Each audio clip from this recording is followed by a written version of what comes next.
जय हिंद साथियों, मैं आप सभी का फ्यूचर स्टडी ग्रुप में स्वागत करता हूं।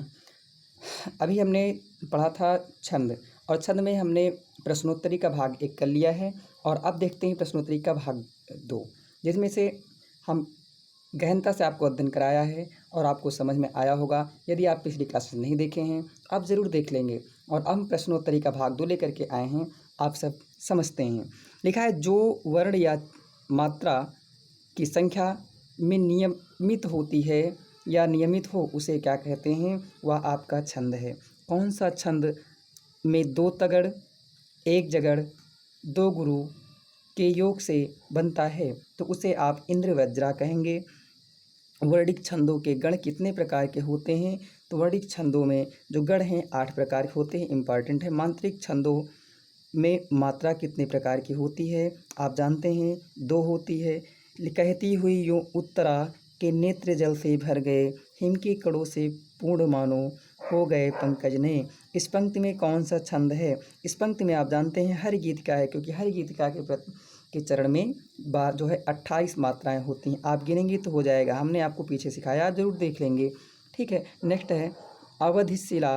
अवधिशिला का उर पर था गरु भार। तो आप समझ गए हो कि इसमें 7 मात्राएं, इसमें आपकी 12 होती हैं, तो 12 और 7 के जो है कॉम्बिनेशन होता है बरुए में। किसमें होता है? बरुए में। ठीक है, अगला देखते हैं, निम्नलिखित में से कौन सा वर्णिक छंद है? निम्नलिखित में से कौन सा वर्णिक छंद है? तो वर्णिक छंद कौन सा है? तो आप जानते हैं उपेंद्र वज्रा है। ठीक है, मंगल करणी कलिमल, तो इसमें आप जानते होंगे, हमने आपको सिखाया है, ये आपका हो जाएगा हरि गीतिका है। क्या है? हरि गीतिका है। ठीक है, अगला देखते हैं, हो जाएगा या लकुटी अरु कामरिया। तो इसमें आप जानते हैं, ये आपका बचपन से पढ़े होंगे। इसमें जो है आपका हो जाएगा सवैया। क्या है? सवैया। ठीक है, सवैया की पहचान है 12 और 7 का कॉम्बिनेशन होता है। प्रथम और तृतीय चरण में 12 होता है, द्वितीय और चतुर्थ में 7 होता है। ठीक है, नेक्स्ट देखते हैं,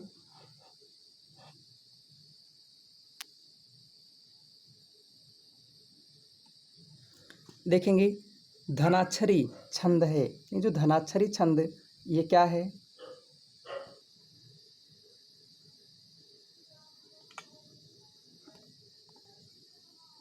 लिखा है धनाक्षरी छंद क्या है? तो धनाक्षरी छंद आप बात करेंगे, धनाक्षरी छंद आपका वर्णित छंद है। ठीक है, निज भाषा उन्नति है, सब उन्नति को मूल, बिन बिन निज भाषा ज्ञान के मिटे नहीं की शूल। आप जानते हैं ये आपका हो जाएगा कौन सा? तो ये आपका हो जाएगा दोहा। क्या हो जाएगा? दोहा। ठीक है, अगला देखेंगे, जिस छंद के प्रथम चरण और तृतीय चरण में 12-12 होते, आप जान गए होंगे, ये आपका बरवय है। ठीक है, लिखा है रहीमन चुप है बैठिए देख दिनन के फेर। तो आप इसको समझ पाए होंगे, ये किसका उदाहरण होगा? ये दोहा को उदाहरण होगा। किसका? दोहा को हो जाएगा।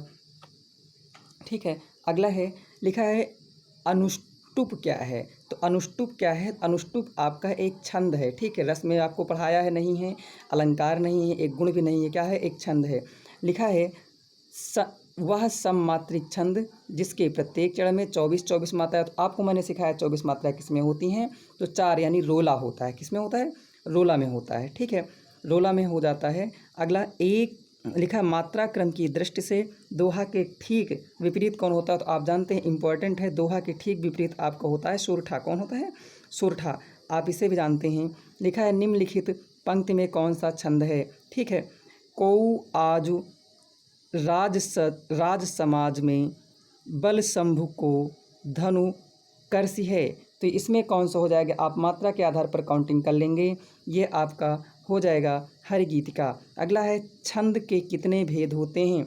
तो छंद के कितने भेद होते हैं मैंने आपको सिखाया है। तो छंद के भेदों की संख्या हो जाती है 4। कौन सा हो जाती है? 4। ठीक है, अगला देखेंगे, लिखा है नित नौ लीला ललित ठानी गोलोक अजिर में रमत राधिका संग रास रस रंग रुचिर में। इसमें कौन सा छंद है? तो आप जानेंगे, इसमें आपका हो जाएगा रोला हो जाएगा, क्या हो जाएगा, रोला। अगला प्रेम नेत हित चतुराई, आप इसको भी देखेंगे तो इसमें आपका ये हो जाएगा उल्लाला हो जाएगा, क्या हो जाएगा, उल्लाला। ठीक है, आप समझने की कोशिश करेंगे और आप मात्राओं को गिनकर देख लेंगे। एग्जाम्पल बड़े हैं, आप इनको समझ लेंगे। ठीक है, अगला है नीलांबर परिधान परितपट पर सुंदर है, सूर्य चंद्र युग मुकुट मेखला रत्नाकर है, नदिया प्रेम प्रवाह फूल तारा मंडल है, बंदी जन खग वृंद शेष फन सिंहासन है। ये आपका क्या है, तो ये आपका हो जाएगा रोला हो जाएगा, क्या हो जाएगा, रोला हो जाएगा।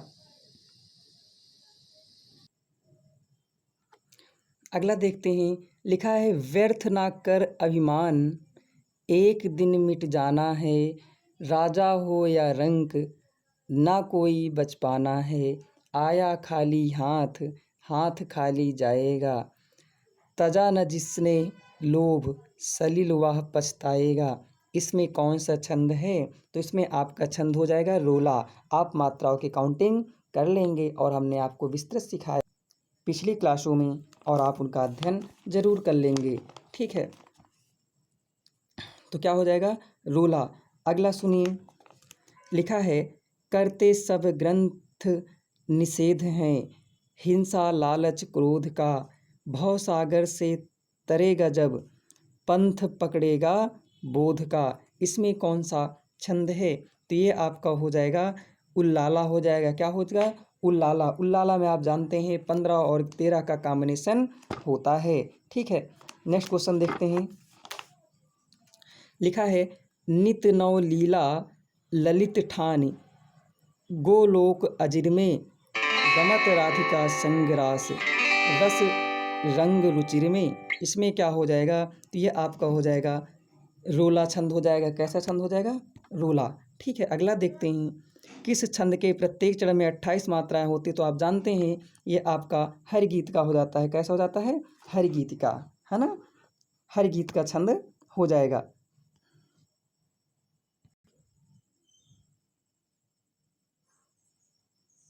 अगला हम समझने की कोशिश करेंगे, लिखा है इसमें 24 मात्राएं होती हैं, यानी वह छंद कौन सा है जिसमें 24 मात्राएं होती हैं, अर्थात विषम चरण में 11-11 और सम चरण में 13-13 मात्राएं हो जाती हैं।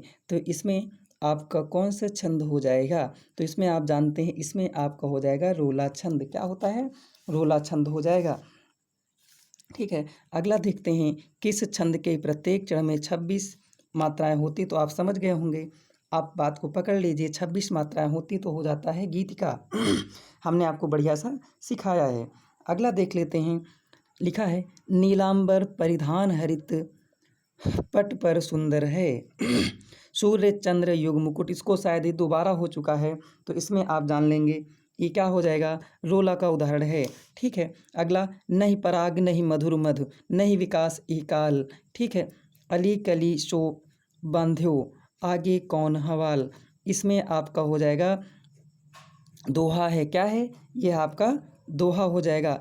छंद की किस पंक्ति को चरण या, लिखा है छंद की पंक्ति को चरण या कह सकते हैं, तो हमने आपको देखा था, बताया था कि छंद की जो चरण पंक्ति होती है उसको चरण भी कहते हैं और उसका नाम पाद भी होता है।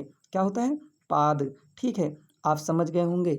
अगला देखेंगे, छंद के अंगों के आधार पर, छंद के अंगों के आधार पर गढ़ किसे कहते हैं, तो हमने आपको सिखाया है गढ़ जो है 3 वर्णों के समूह को गढ़ कहते हैं। तो इसमें ऑप्शन देखो कहीं है, लिखा है 3 वर्णों के समूह को गढ़ कहते हैं, इम्पॉर्टेंट है। ठीक है, अगला लिखा है बिनु सत संगत विवेक न होई, राम कृपा बिन सुलभ न सोई, सत संगति मुद मंगल मूला, तई फल सिद्धि सब साधन फूला।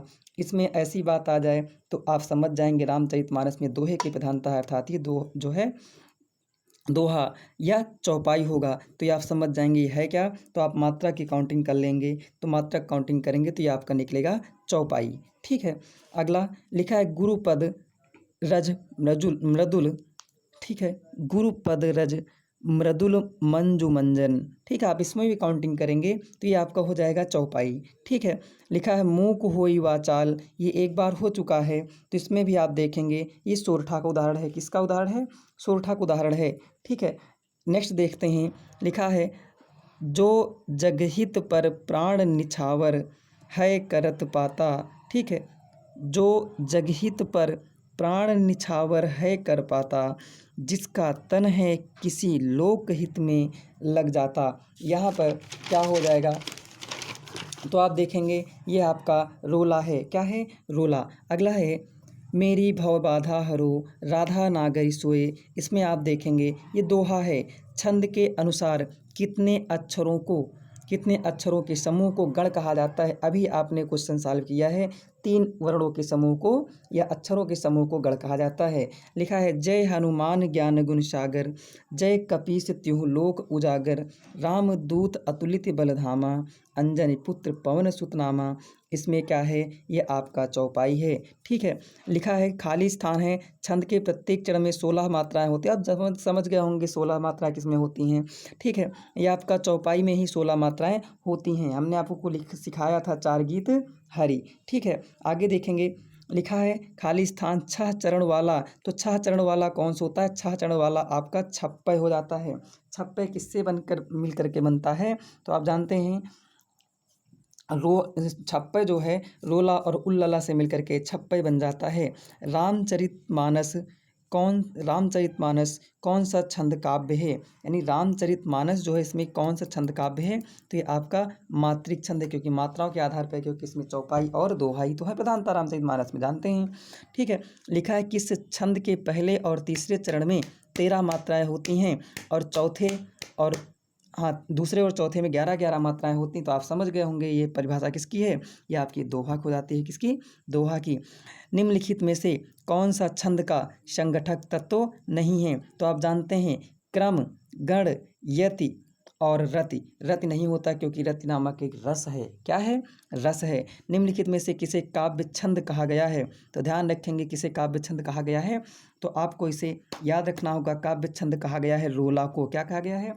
रोला को काव्य छंद कहा गया है। ठीक है, और किसे अवधि का प्रमुख छंद कहते हैं या निजी छंद कहते हैं? तो आपका हो जाएगा